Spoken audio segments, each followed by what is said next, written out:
Apenas unos minutos después de que los vecinos escucharan un grito de auxilio que desgarró todo el edificio, la policía subió corriendo hasta el apartamento del tercer piso en La Concordia, pero cuando la puerta se abrió, ya era demasiado tarde.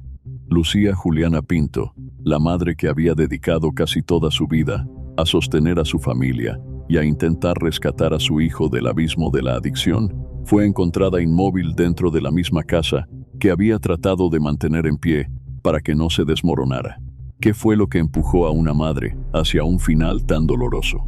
¿Y cómo tuvo que vivir Lucía durante todos esos años previos a la tragedia, amando a un hijo que, día tras día, se iba convirtiendo en una pesadilla?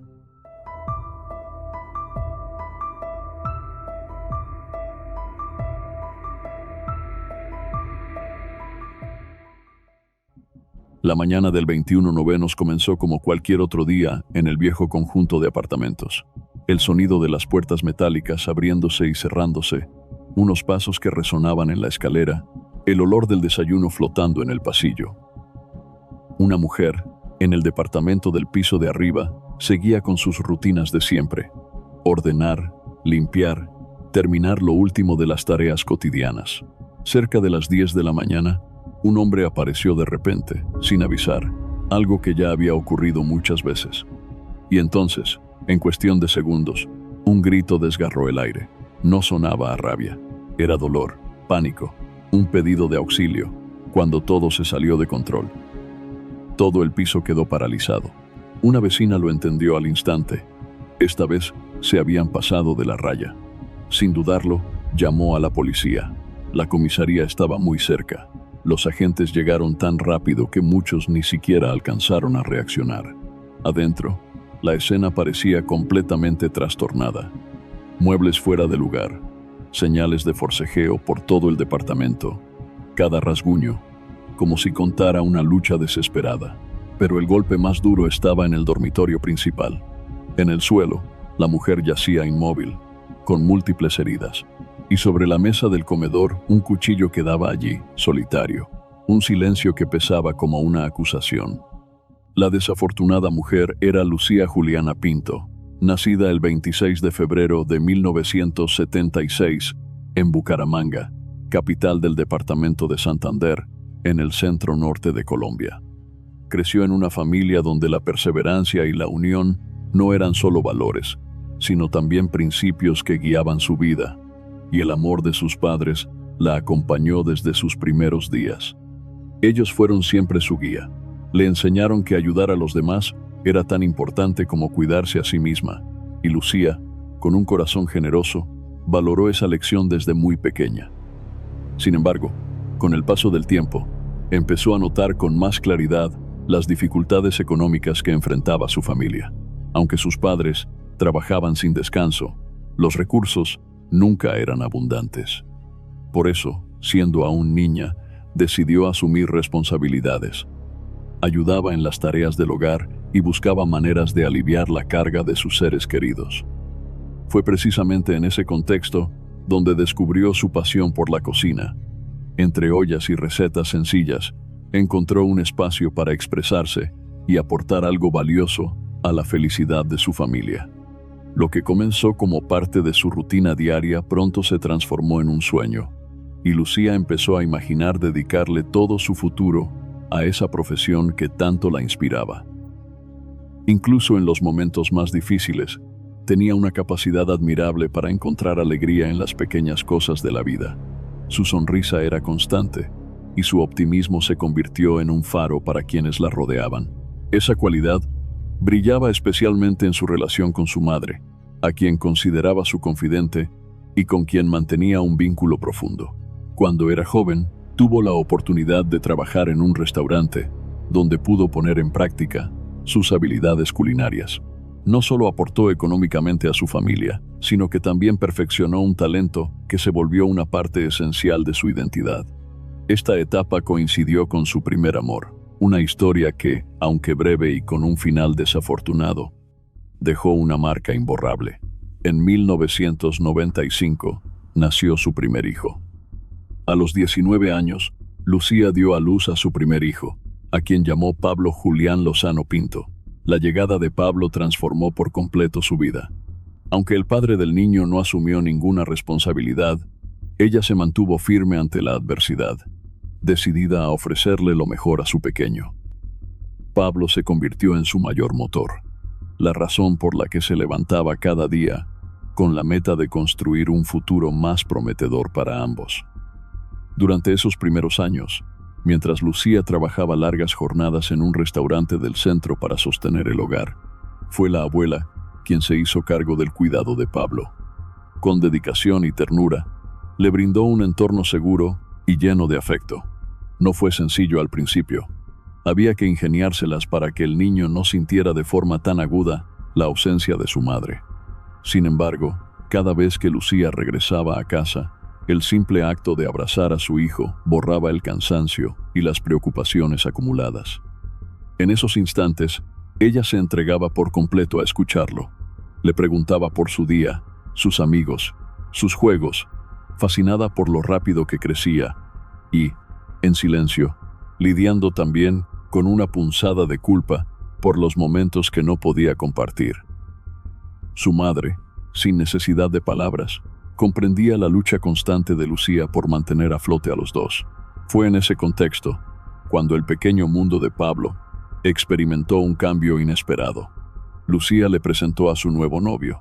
La identidad de aquel hombre no ha trascendido, pero se sabe que trabajaba como camionero y que, desde el primer momento, dejó claras sus buenas intenciones hacia ella y su hijo.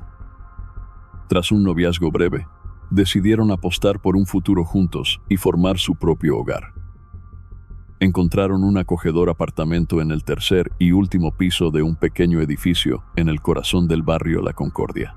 Entre paredes recién pintadas y sueños compartidos, la pareja se preparó para recibir a un nuevo miembro de la familia. Felicidad que se concretó con el nacimiento de su primera hija. Acostumbrado a ser el centro de atención tanto de su madre como de su abuela, Pablo recibió con enojo la presencia de aquella figura paterna que le resultaba completamente ajena. A esa molestia se sumó el desagrado que le provocó la llegada de su primera hermana. Aunque Lucía no mostraba preferencia por ninguno de sus hijos, la bebé reclamaba gran parte de su tiempo y energía, lo que hizo que Pablo se sintiera desplazado. Ese sentimiento se intensificó en 2011, cuando, con 16 años, se convirtió en hermano mayor por segunda vez. A partir de entonces, los celos y la inseguridad echaron raíces, alimentando un resentimiento creciente hacia su madre. Mientras Lucía vivía una etapa de plenitud y satisfacción personal, Pablo se sentía cada vez más confundido y desorientado. Se enfrentaba a preguntas sobre su identidad y a las inquietudes propias de la adolescencia, pero la vergüenza y la culpa le impedían hablar de ellas, en especial porque guardaba dudas sobre su orientación sexual, un tema considerado tabú en su entorno.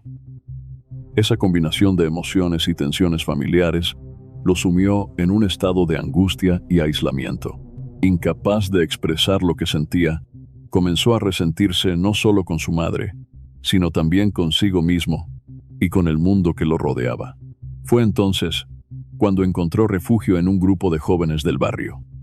A través de uno de ellos conoció el cannabis, primero como una curiosidad y una manera de integrarse, pero pronto se transformó en su única vía de escape para aliviar, aunque fuera por instantes, la confusión y la angustia que lo atormentaban. Con el tiempo, se volvió habitual verlo pasar horas en la calle junto a esos amigos, lo que lo llevó a adentrarse en el consumo de otras sustancias. Este camino terminó por apartarlo definitivamente de los estudios, marcando un punto de inflexión en su vida. Las noches de Lucía se habían convertido en un tormento constante, siempre pendiente de dónde se encontraba su hijo, y en el peor de los casos, sumida en la angustia cuando él no regresaba a dormir, algo que con el tiempo se volvió habitual. Cada intento de conversar sobre la situación terminaba mal. Pablo reaccionaba a la defensiva, lanzando palabras hirientes. Así, no resultó sorprendente que la relación entre madre e hijo comenzara a resquebrajarse. Una serie de episodios marcó el rumbo hacia la dependencia de sustancias cada vez más potentes. una realidad que Pablo afrontaba ya en sus primeros años de adultez. Con el corazón encogido, Lucía observaba cómo su hijo se consumía, viendo de forma clara el deterioro físico y emocional que la adicción estaba dejando en él. La convivencia en casa se volvió insoportable debido a su comportamiento violento hacia todos, aunque era ella quien más lo padecía. Se había convertido en el blanco principal para sus ataques, cargándola con la culpa de todas sus desgracias, incluida su propia orientación sexual. Cualquier intento de Lucía por hacerlo recapacitar, ya fuera animándolo a retomar los estudios o a buscar un empleo, solo conseguía avivar su ira. Las conversaciones se transformaban rápidamente en discusiones acaloradas, hasta que en varias ocasiones cruzó el límite de los insultos y pasó a la agresión física, llegando incluso a amenazar con quitarle la vida. Al enterarse de la crítica situación que se vivía en el hogar, la madre de Lucía trató de intervenir para mediar y hacer entrar en razón a su nieto. Sin embargo, sus esfuerzos fueron en vano. Dominado por la rabia, Pablo no dudó en agredirla también, tanto verbal como físicamente. A raíz de ese doloroso episodio, la abuela decidió apartarse definitivamente. La misma historia se repitió con la segunda hija de Lucía, quien intentó mediar para devolver algo de calma a la casa. El resultado fue igual de desalentador, y la persistente hostilidad de Pablo terminó por agotarla, al punto de confesarle a su madre que no veía la hora de poder marcharse. A pesar de todo, Lucía se aferraba a la esperanza. Como madre, se negaba a rendirse y buscaba la manera de sacar a su hijo de esa oscuridad. Sin embargo, tanto ella como su hija menor eran las más afectadas por la violencia, ya que el esposo de Lucía, debido a su trabajo, pasaba largas temporadas fuera de casa, una ausencia que Pablo sabía aprovechar de la peor manera. Los vecinos del edificio, habituados a las discusiones constantes y a los lamentos de Lucía, no entendían por qué ella no denunciaba la situación ante las autoridades. A muchos les dolía, pues sabían del sacrificio que la mujer hacía para brindar lo mejor a su familia. Sin embargo, dar ese paso nunca fue una opción para Lucía. Lo que sí decidió fue buscar ayuda profesional para Pablo. Al principio, él rechazó la idea, pero finalmente aceptó y fue derivado a un centro de rehabilitación. Pese a ello, pocos meses después, sufrió una recaída y abandonó el programa. De regreso en casa, su vida siguió siendo errática, alternando noches junto a la familia con otras que pasaba en casas de amigos. Esta situación golpeó profundamente a Lucía. Su preocupación constante por el bienestar de su hijo le impedía concentrarse en el trabajo, lo que provocó que perdiera empleos con frecuencia y se viera obligada a buscar nuevos puestos una y otra vez. Consciente de que el entorno de Pablo, los lugares que frecuentaba y sus hábitos eran un obstáculo para cualquier recuperación, comenzó a investigar alternativas fuera de la ciudad. Su objetivo era encontrar un centro con un enfoque integral, capaz de tratar no solo la adicción, sino también las causas que la originaban. Buscaba un lugar que ofreciera apoyo psicológico y fomentara la recuperación física y emocional. Finalmente, dio con un centro en Medellín que parecía cumplir con todo lo que buscaba: instalaciones de primer nivel y un equipo humano dedicado. A mediados de 2022, Lucía presentó la propuesta a su hijo. Sabía que no sería fácil convencerlo, pero con infinita paciencia intentó mostrarle su punto de vista: que una ciudad distinta, lejos de las influencias negativas y en un entorno propicio para la rehabilitación, podría darle la oportunidad de reconstruir su vida. Le habló de la posibilidad de recuperar la autoestima, de hallar un propósito y, con ello, las ganas de vivir plenamente. El esfuerzo de Lucía pareció dar resultado cuando Pablo aceptó ingresar al centro de rehabilitación. En ese instante, un alivio indescriptible recorrió a la mujer. Sin embargo, se recordó a sí misma que el camino sería largo y lleno de desafíos. Lo acompañó en el viaje y, al despedirse, lo hizo con la convicción de que lo dejaba en buenas manos. Durante el regreso a Bucaramanga, Lucía experimentó una paz que hacía tiempo no sentía. Estaba segura de haber tomado la decisión correcta y de estar haciendo todo lo posible por ayudar a su hijo. Con la tensión y el conflicto atenuados tras la partida de Pablo, una calma inusual se instaló en el hogar. Aprovechó ese respiro para buscar un empleo estable que le permitiera recuperar su economía y dedicar más tiempo a su hija menor. Mientras tanto, mantenía un contacto constante con Pablo, llamándolo con frecuencia para conocer su progreso y visitándolo los fines de semana siempre que podía. En esos encuentros, no solo podía observar de primera mano sus avances, sino también transmitirle su apoyo incondicional. Pero la tranquilidad se quebró de golpe. En una de sus visitas, Lucía recibió la noticia inesperada. Pablo había abandonado el centro semanas atrás, y nadie se había molestado en informarle.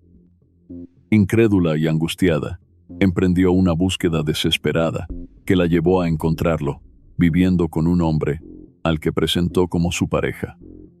Desde el primer momento, la madre intuyó que aquel joven también estaba ligado al consumo de sustancias, y un vuelco en el corazón le advirtió lo peor.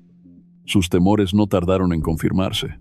Fue el propio Pablo quien le confesó que había recaído en las drogas y que además mantenía constantes disputas con su pareja, un hombre marcado igualmente por la violencia.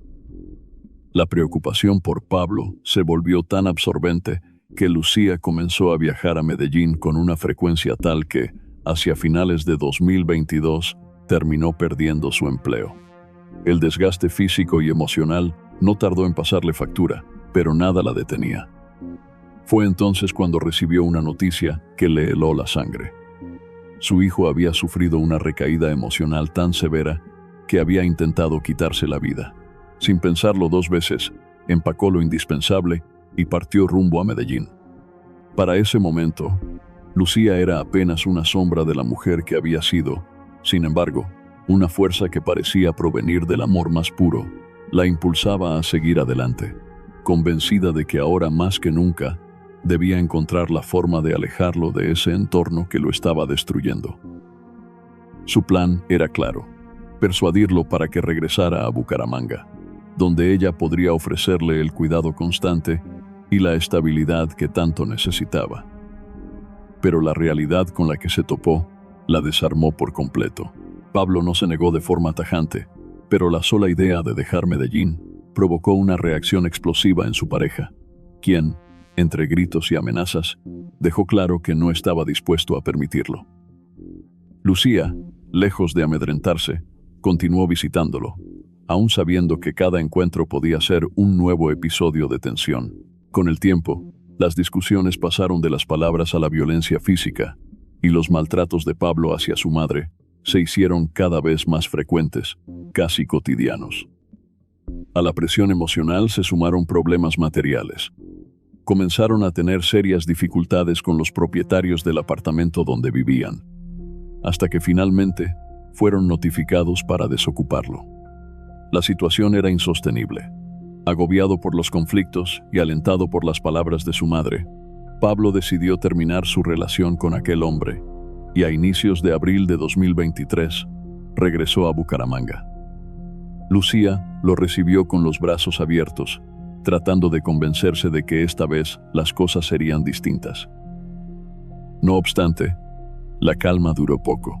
Al poco tiempo, Pablo retomó sus viejos hábitos. Pasaba algunas noches en casa, otras en habitaciones alquiladas cuyo paradero se negaba a revelar, y nunca dio nombres de las personas que lo acompañaban. Cuando coincidían bajo el mismo techo, la hostilidad volvía a aflorar, y como antes, él descargaba su frustración contra ella. Lucía cargaba con esa cruz día tras día, con la impotencia de ver cómo su hijo se hundía sin remedio. Aún así, empezó a aceptar trabajos temporales y ocasionales. No era únicamente por la necesidad de dinero. Mantenerse ocupada también era una manera de poner en pausa, aunque fuera por unas horas, la pesadilla que parecía no tener fin. En agosto de 2023, la vida de aquella mujer parecía por fin abrirse paso hacia una salida. Después de muchos meses de trabajos inestables, consiguió un empleo fijo en un restaurante. El turno de la tarde le permitía, por las mañanas, cuidar a su hija pequeña y encargarse de la casa, mientras seguía soportando la presencia intermitente y desordenada de su hijo. Pero apenas unas semanas después, esa buena suerte se transformó en una pesadilla irreparable. La mañana del 21 novenos, alrededor de las 10, su hijo apareció de forma inesperada en un estado de excitación por el consumo de sustancias. Un simple llamado de atención de la madre se convirtió de inmediato en una discusión violenta y luego en una pelea física. El grito de la mujer resonó y dejó helados a los vecinos, que llamaron a la policía. La policía llegó muy rápido porque la comisaría estaba cerca. Al subir al tercer piso, fue el propio hijo quien abrió la puerta y admitió que había herido a su madre. Dentro, el lugar estaba hecho un caos, con señales claras de forcejeo. Y en el dormitorio principal, la madre ya yacía inmóvil, con múltiples heridas. Sobre la mesa del comedor quedó un arma blanca, presuntamente vinculada de forma directa con lo ocurrido, cerrando una mañana aparentemente normal, con un golpe que estremeció a todo el edificio. La noticia de la tragedia se extendió rápidamente por el barrio, y muchos de los que conocieron a Lucía se acercaron al lugar sin poder creer lo sucedido, aunque varios admitían que siempre habían temido que la violencia en ese hogar terminara de la peor manera. Pablo fue arrestado de inmediato como principal sospechoso, mientras las autoridades aseguraban la escena, y el cuerpo de Lucía era trasladado a la morgue para la autopsia correspondiente. Al salir, los vecinos, con lágrimas y gestos de desconcierto, brindaron sus testimonios a la policía. Poco después, Pablo confesó el crimen y fue puesto a disposición de la Fiscalía General de la Nación. Posteriormente, el comandante de la Policía Metropolitana de Bucaramanga informó a los medios sobre la naturaleza de los hechos y el vínculo entre la víctima y el agresor, señalando que había actuado en un arrebato irracional, probablemente provocado por el consumo de sustancias psicoactivas. El funcionario precisó que en el barrio La Concordia, en la calle 51 con carrera 20, se había registrado un matricidio en el que el hijo atacó a su madre con más de 30 heridas de arma blanca, producto de la irracionalidad y posiblemente del consumo de drogas. A través de sus redes sociales, el entonces alcalde de Bucaramanga manifestó su tristeza y consternación por el crimen, que además dejó huérfana a una menor de edad y ofreció a la familia todo el apoyo institucional disponible. El informe forense confirmó que Lucía sufrió un total de 32 heridas de arma blanca. Al día siguiente, viernes 22 de septiembre, Pablo fue trasladado a los tribunales para su primera audiencia formal. Con base en la evidencia reunida y los testimonios de los vecinos, la jueza reconstruyó la secuencia de los hechos, destacando que la muerte de Lucía ocurrió apenas segundos antes de que la policía llegara al lugar. Al hacer hincapié en los antecedentes de violencia de Pablo contra su madre, señaló que la brutalidad del ataque evidenciaba un ensañamiento y una crueldad extremos, reflejo de un profundo resentimiento hacia ella, a pesar de que durante años intentó ayudarlo. Los peritos que lo evaluaron concluyeron que, pese a su historial de adicciones, era consciente de sus actos al momento de cometer el crimen. Al momento de los hechos, como resultado de la investigación, Pablo fue imputado por el delito de feminicidio agravado. Antes de concluir la audiencia, la jueza se dirigió a él y le preguntó si aceptaba la responsabilidad que se le atribuía, pero Pablo decidió guardar silencio. A la espera del juicio, fue enviado a prisión preventiva, con la posibilidad de enfrentar una condena de entre 21 y 41 años de cárcel en caso de ser hallado culpable. El 20 de febrero de 2024, 5 meses después del terrible crimen, Pablo fue juzgado en una única audiencia realizada por videoconferencia.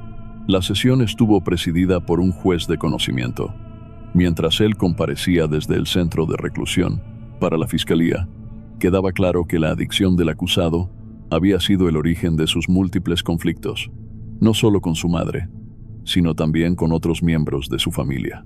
Se recalcó cómo, a pesar de todo, el amor de Lucía hacia su hijo persistió incluso en las peores circunstancias. Tras la presentación de la contundente evidencia en su contra, Pablo finalmente aceptó su responsabilidad en el delito. Ante ello, el juez procedió a dictar sentencia. Pablo Julián Lozano Pinto fue condenado a 40 años y 2 meses de prisión. Posteriormente, fue trasladado a la cárcel de máxima seguridad de Palo Gordo, ubicada en el municipio de Girón, en el departamento de Santander. Desde entonces, un manto de silencio cubrió a la familia, sumida en el dolor por la trágica pérdida de Lucía y el sombrío destino de Pablo. El esposo, ahora viudo, junto a sus hijas y demás familiares, solo pudieron expresar un deseo: que bajo ninguna circunstancia Pablo pudiera evadir las consecuencias de sus actos. Mientras tanto, en el vecindario permanecía latente una pregunta que nadie se atrevió a formular abiertamente a los deudos. Sí, aunque justa, la condena podría traer algo de paz a una familia irremediablemente destrozada. La historia de Lucía y Pablo nos recuerda que, en ocasiones, la tragedia no llega de improviso, sino que se va gestando lentamente entre advertencias ignoradas y silencios forzados. Es un caso que pone en evidencia cómo la violencia intrafamiliar, cuando no se atiende a tiempo, puede escalar hasta consecuencias irreversibles. También deja claro que el amor de una madre, por grande que sea, no siempre es suficiente para salvar a alguien que se niega a recibir ayuda. Que esta historia sirva como advertencia. Si usted o alguien cercano enfrenta una situación de violencia o adicción, no espere a que sea demasiado tarde. Buscar ayuda profesional y denunciar a tiempo puede significar la diferencia entre la vida y la muerte. Si este contenido le ha resultado valioso, no olvide dejar su me gusta, suscribirse al canal y activar la campanita para no perderse nuestras próximas investigaciones. Y si quiere conocer más casos como este, le invitamos a explorar las demás historias que tenemos disponibles en nuestro canal.